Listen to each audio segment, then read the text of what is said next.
أصلا مالي خلاص أجانا رقبة يروح حاجة يقول يا يا هذا يبتغى خماسيس ما بدي بيا واسيقا فديت ما نكسيتي مون نقاط ما هذا كنا يروح ما استوى نام بيرا يروح أنجل قستين يعني يسين جريس مو كرم أنا اسكندري وأنت كان كوان تيجا مالك كان كوان كذا إيش كذا كذا مالك أنت لقيت وستين خانو جاي وربالي قال لك ستي سوا ولا لا كتيجر سام بيجر أنا مو إلا لفتنا كيف كذا نسيب سيء ليش لفخاتي أنا مالك أسيزرا من داو ورخني تركي تنجر سانيفو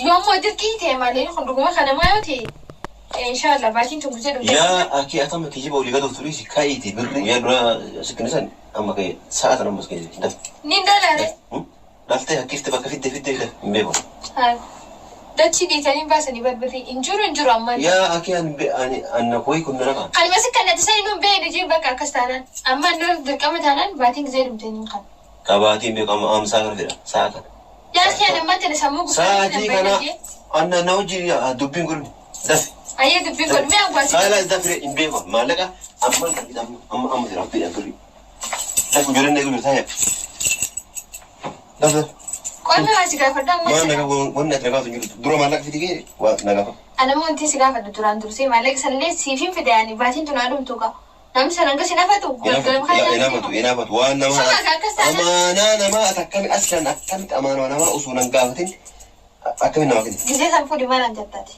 جزء سامفودي ننجني كفودي سنجري وكيروسان إتديبسو فيك تديمسو أما تديمسو جنتي سبب أنا ما أعرفين كوري خنا وأنت أنتو جيتين قول يعني جزء كراك أبعتن واحد دبر باتيس تمام وان جالس ونجرا وان إجي ساني سامبر وادد خنا وأنت يقولوا في الدبديل ما خان كتفيات تقول لي متى إيش تفيات تقول لي إلما كتفيات دو إلما كيا كسي أكا يا ديو بربادي ما نتيجو أندار تيتي لندرما تيتي أشتي إذا مالاني إذا دائما ساينس سباتني وانيا تنيا تديم تماني دائما أغير نونجاتا يعني درون سانياتا نمني رجاجي ربي هنك سناد جتة كنا هنجين نمشي قبلا تمام دوبارتي جو غراكا باتي إيشان ما فرد وانتي يعني وايد مون غرا جتة وانت في فيس وافي فيسا بروفين يا نفسك متى نقول لك أم هو أنت أنا كسين جنان تفهمتان أيه ربنا ما تسيا قد تجيب جاسني يا كنا باقي أن أسيت ميجر بود كرون قابين مالين قابا يعني يعني مالين قابا مالين قابا مي مال لقوتاتي الله بكرة كان بودن قابيني ما لا خايتي مي مال لقوت حاجي كابجارا بس خباجة دبدبي قرم من ترى بودان وانت كنا قولون دنديس تو كتي سامبيو قبايا قباني لي أنا كواتشون دنديس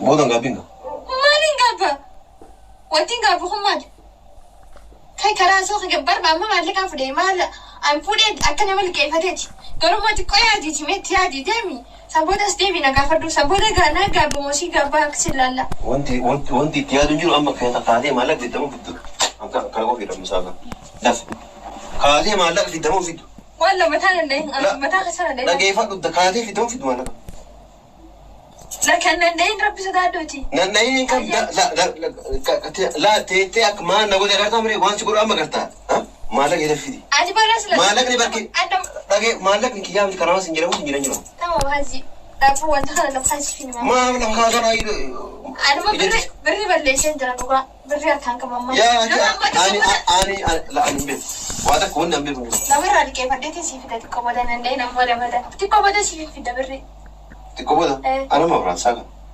دوبا ساخن بريس خيات أنا من مالك ما نبانكي تكوبو قلنا شرّا في دوتاي خا هاي نمر بودا سيف ده لكيف بديتي سيف ده حتى دورة ما أصونتي ما كان بريس بريد أما أنت نبليسة كبتي ديم هاسو يا سو خان كيف تقولتي أكسر هذا موسى أتنا تريد أرمى كبر بدل أو البري كان في دم في الدول نيم فيدا خلاص في الدم هذا أن أجيب بري كاسبه وانا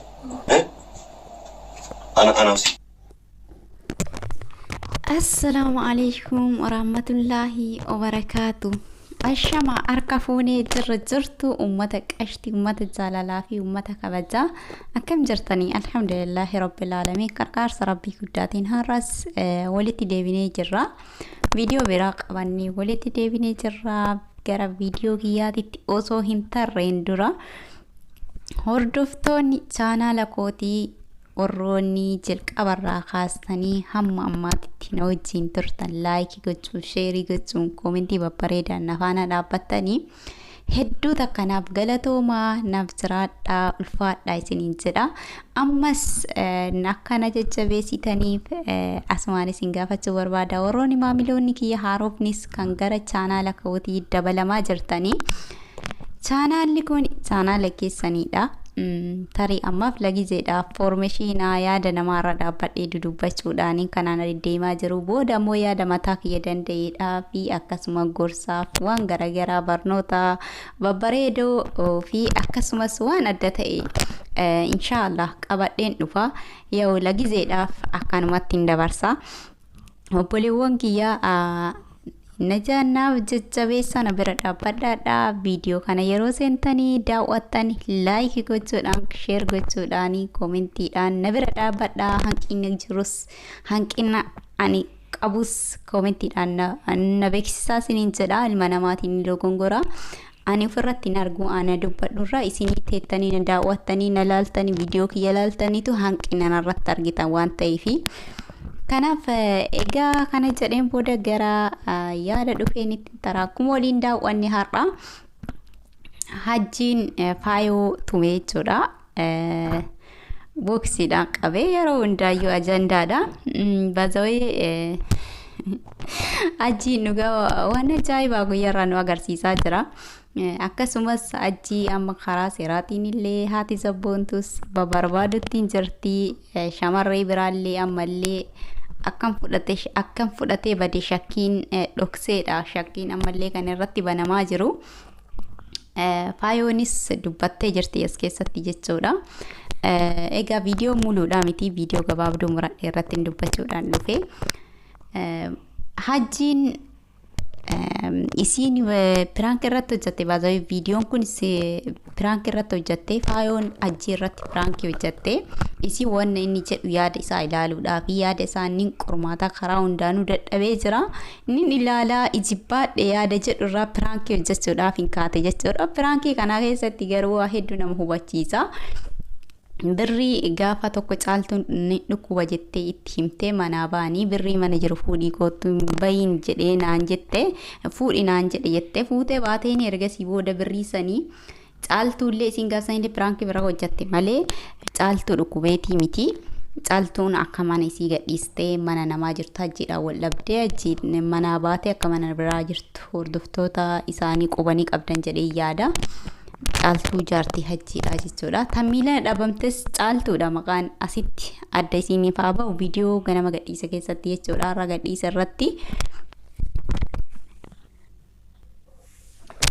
viidiyoo ganama gadhiisa irratti illee jechuudha. Mucayyoon amma hajjiin barbaadamaa jiru hajjiin poolisiidhaan haati zabboontuudha barbaadaa jirtu sunis maqaan isii caaltuudha. Yeroo caaltuu jenne san irratti illee dubbannu akka wal jalaa isinii hin dhufne caaltuun jaartii hajjii osoo hin taane tan hajjiin ittiin qabamuudhaaf qaama seeraatii ittiin barbaadamaa jiru caaltuu biraa hajjiin dhoksee jedhaa jiranii lawaalamii hajjii bira jirtiif gara biraa jirtuun taddaba hin jiru garuu ammoo faayoon dubbattee jirti mucattiin tun jalqaba akka hajjii bira dhuftee fi hajjiin akka mana kireessee fi kan isiin dubbatte inni dubbatee jira mana kireesse mana barbaadan mana kireessee fi jedhee achii baatee ammoo gara isiin lixxeen argine jedha lawaalamii hin beeknurraa haqiqaan isaanii fi rabbi jidduu jirti jechuudha.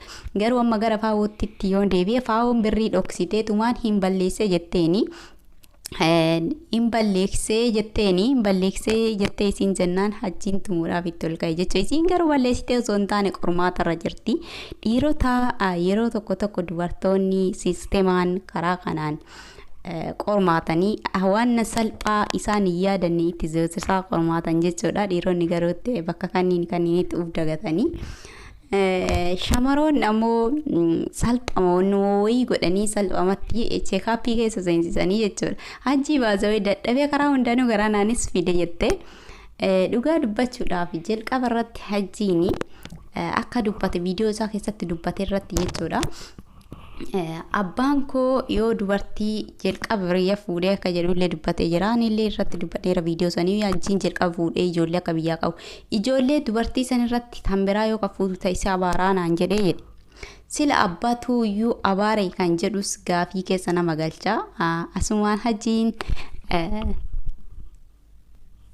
abbaan osoo nafseen jiru osoo dhiifama gaafatee abbaa sanii luka jalatti kufee dhiifama gaafatee jechuun barbaada. Kanattaan sun ammoo dhiironni fakkaattonni isaa kun ammoo maalirraa bartan kan jedhullee anaaf gaafiidha.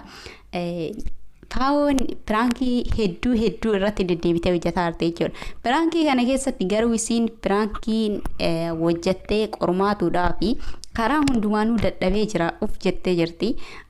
Garuu faa'oon akka caaltuuti miti. Caaltuu afaan oo'itu baay'ee hin sodaatti. Cadhisuu jaalatti illeedha. Dubbii hundumaayyuu keessa ofiititti fixatti jechuudha. Cadheensaa fixee faa'oon garuu waa akkasii hin qabdu. Hindi dubbatti jechuudha. Hin cadhistii jechuudha. Dubartiin cadhistuu fi dubartiin dudubbattu dubartii dhiiratti deebii deebistuuf yookaan gaafii dhiiratti baay'istus maal akka ta'ellee irraa barachuu qabdanii. Ani garuu hundumaayyuu yeroo hordofu dubbachuun bu'aa akkamii buusaa, gaafii nama gaafachuun bu'aa akkamii buusaa, caqamu hoo bu'aa akkamii qaba, yookaan ammoo cadhisuun cadheessaan dubbii garaa keessa fixuu hoo bu'aa akkamii qaba kan jedhu jalallachiin kanarraa yoo ani hanga amma ta'a xiqqaatulleedha waa fudhadha jechuudha barnoota. Caaltuu yeroo duraa hin cadhiftii cadheessaanii xumurtii keessa ofiititti jechuudha. Yeroo dheeraa waldhabbiin dhufulleedha. Waldhabbii san garuu keessa ofiitti gadi qabattee tumaan xumuraa turte. Ammallee ol baatee waldhabbii kana piraankii kanallee badaa irratti wanni jedhu haganaayyuu hordoftootatu ati piraankii irraa hojjettee nutti agarsiiftu minaamina jedhanii piraankii akka irra hojjettuuf kakaasan jechuu caaltuun garuu iyyuu nama cadheessaa waa hundumaayyuu keessa ofiitti xumuru jechuudha. Asitti keessatti obboleewwan kiyya kan dubartoota mee maal bartan maal dubbattan dubartii dudubbattuuf wayyamoo dubartiin cadheessaan keessa ofiititti dubbii cadheessaa fixu wayyaadha kan jedhudha. Xiqqaattus haa guddattus gaafa namni waa wayii dalage waa wayii hubachuu cadhistee ilaaluu bichaa osoo hin taane cadhistee nama san dhageeffachuu osoo hin taane nama sanirraa waa baruu danda'uu qabda jechuudha. Yoo wanta barnoota ta'u qabaate gamaggamtee ilaalte waa irraa baruu qabdaa jechuudha. Nuti shamarroonni keessattuu dubartoonni gaafa wanti tokko uumame isarratti uumame narratti illee ni uumama jechuudha osoo hin taane garuu ammootuyyuu waa wayii irraa baruu haa yaallu. Yaalii akkasii hin qabnu nuti yeroo baay'ee jechuudha. Muudannoon keessattuu karaa dubartootaatiin biyya namaatitti nurratti qaqqabu kana biyya namaa yeroo jedhu karaa arabdoota yookaan dalagaa sun nasiiba. Karaa ammootuyyuu waa nyaatamu waa mallaqa kenninee dhabuu liqeessinee dhabuu mallaqa keenya karaa maleedhaan cafacafnee fixuu booda ammoo rakkachuu kana osoo walirraa kan barru taate walirraa nuti garuu iyyuu waan tokko nama tokko wanta tokko gaafa mudate anillee akkas na mudate jetteetiin abdii uf murachiisuu osoo hin taane uf eeggannoo fi waa xiqqaattus nama waa mudate sanii nama waa ta'e sanirraa waa wayii baruu qabda haa xiqqaattullee jechuudha. Waa wayii bartee uf eeggan akka of eeggattuu fi akka karaa inni irra deeme sanii karaa kamtu isa gufachiise jettee akka dhaabbattee of ilaaltuuf si qarqara jechuudha. Kanaafuu iyyuu obboleewwan keenya kan shamaraa keessattuu ijoollee shamaraa biyya namaa jiraannu kuni mee waa barachuu waan wayii wanta uumame wayii cadhisnee ilaallee itti kolfinee yookaan quba itti qabnee yookaan arrabsinee bira taruu osoo hin taane waa irraa hubachuu fi waa irraa barachuu danda'uu qabna. Waa irraa hubachuu kan jedhamu sani mee xiqqoo isii waan akkasiisa haa qabaannu. Nuti bakka kana hanqina guddaa qabna. Walirraa waa baruuf baay'een baru. Kan nuti yeroo baay'ee walirratti jajjabaannu wal cabsuu wal arrabsuu gandummaa wal qooduu wal kuffisuu mataa wal garagalchuu irratti qabsoo jajjabaa goona jechuudha. Kana osoo hin taane kun ammoo dadhabbinna sammuu agarsiisa waan ta'eef Oromoon takka kutaadhaan eenyuyyuu adda eenyu baasuu hin danda'u. Oromoon nu takka mee kana dhiisaadha waa'ee gandummaa dhiisaa waa'ee shiraa dhiisaa waa'ee hin daballe kana dhiisaa waa'ee tokkummaa faffageessuu faffacaasuu adda diiguu kana dhiisaadha. Mee waa barachuu haa yaallu waa wayii barachuu haa yaallu. waa wayii barachuu haa yaallu. Fakkeenyaaf ani mallaqa wayii nama tokko jechuudha zimbiloo dhaqeetiin naa ergaa jedhee itti kenne hawaalaa jechuudha. Itti kenne namni yoo kan na dhooggatee an dhabu taate nama sanii gara miidiyaatitti baasee yoon kan himadhu taate anarraa maal baruu qabda? Harkuma naa cafacaftee yeroo sanii iyyitee bira taruu qabda moo? Wanti suni yoo kan dhaabbattee nama sammuu qabu ta'e ani karaa zim jedhee nama hin beeknetti fuudhee of tarakkabee nyaatamee jira waan ta'eef anaa nyaatamtee boottu tanarraa haay isiin nyaatamte isiinoo akkasiin nyaatamte anis of eeggannoo gochuu qaba jetta. Of eeggannoo gochuu qaba wanti jedhu wayii keessa uumamuu qaba. Waa wayii gaafa yeroo ta'u hundumaa amma warroota koomedii dalaganii diraamaa dalaganii waa'ee maalii dalagan kanniini guutuun isaa waan gaarii nama barsiisaadhaa miti hin dogongoriin waan gaarii nama barsiisin jechuu kootii miti.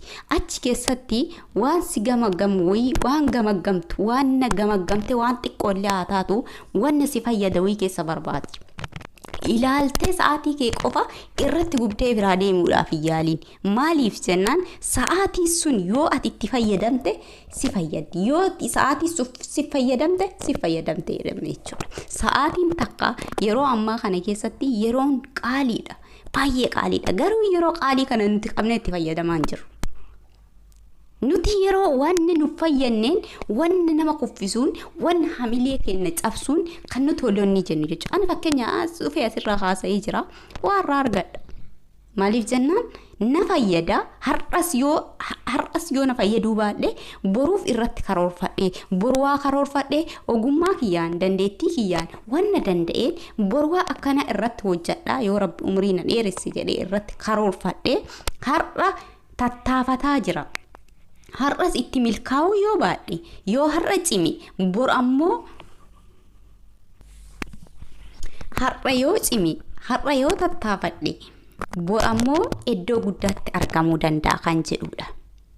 Har'a mana namaa keessa jira kaddaaminati mana namaa keessa jira. Naam alhamdulillahi rabbil alamin fayyaa qabaadhee waan rabbiin kiyya na qarqaareef dalagee mana namaa kana keessa kabajamee jiraataa jira. Haya dalagaati yeroon xumuradhu uf dagaleetti chaanaala tana tattaafadhee yoon har'a tattaafadhee naaf tolee yeroo argadhee haala gammachuu keessa jiraadheetii miti lakki. Osoma gadduu osoma yeroon qabu yeroo xiqqoos qabu sanitti taa'ee waan hin taane irratti yeroo kiyya gubuu irra taa'ee otoktok irraa iyyuu irra taa'ee warra iyyuu san jedhe afaan banee taa'uu irra haya waan na borna yaadna fayyaddu wayii uf cina qabaachuu qaba. Har'a yoo chaanaala kana irratti jajjabaadhee wanna dhalootaaf waa bu'aa buusu wayii waa wayii haa xiqqaattu haa guddattu asirratti waa hojjedheen jedhe har'a jajjabaadhee karaa irratti deeffadhee jedhe boru ammoo gaafan biyya kiyyatti deebi'ee mana kiyya keessa taa'ee biyya tiyya keessa taa'ee maatii koo guutuu wajjin wanna barnoota ta'uu fi waa wayii ogummaadhaanii wanna danda'e wayii yoo asirratti dhiyeesse namaafis bu'aa fayyada barnoota wayii irraa fudhata anaafis faayidaa qabaa jechuudha. Uf dagaleetti kuni kan mana madaamii mindaa harkarra har'a fudhataa jiru tun ammoo wanna boruu irra deemuuf har'a karaa tulfataa jira jechuudha. Uf dagaleetti yoo rabbi umrii na dheeresse. Kanaaf ijoollee shamarranii yeroo keessa hin gubinaa waan hin taanetti yoo hin taane yeroon tun qaaliidha. Yeroo qaalii tan ammoo qabaatti fayyadama. Yeroon tuni yoo akkasitti fayyadamne yoo itti fayyadamta isif fayyadde yoo isiniif fayyadamte isinitti fayyadamtee jirti jechuudha. Isinitti fayyadami isin qabaatti fayyadamaa isiniin jechuu barbaada obboleewwan kiyya. Inshaallah yeroo biraallee deddeebinee gorsaaf waan barnoota ta'uu waa baay'ee isin gorsaa isin jajjabeessaa isinis na jajjabeessaa na bira dhaabbadhaa hamilee keessan isinirraa barbaada. Viidiyoo isinirratti dheeressuuf viidiyootti dabalee viidiyoo biraati isiniif dhufa. Maamiloonni kiyya haarofti warroonni dhuftanii like share gochuudhaan subscribe gochuudhaan na jajjabeessaa na bira dhaabbadhaa. Laayikii naaf tuqaadhaa isiniin jedhaa. Viidiyoo kana daawwattanii bira hin tarinaa. Qeequmsi yoo jiraate dogongorri yoo jiraate dogongora koo koomentii sanduuqa koomentii irratti kun akkana sirraa hin malu jechuudha. Qeequmsa yoo jiraate dogongorri yoo jiraate naaf kaayaa isiniin jedha. Komentii keessa hundumaayyuu nin fudhadhaa isin jaaladhaa isin kabajaa Oromoo koo lammii koo tokkummaa haa labsinu jaalala haa labsinu nuti tokkodha eenyuyyuu adda nu baasuu hin danda'u isiniin jedha.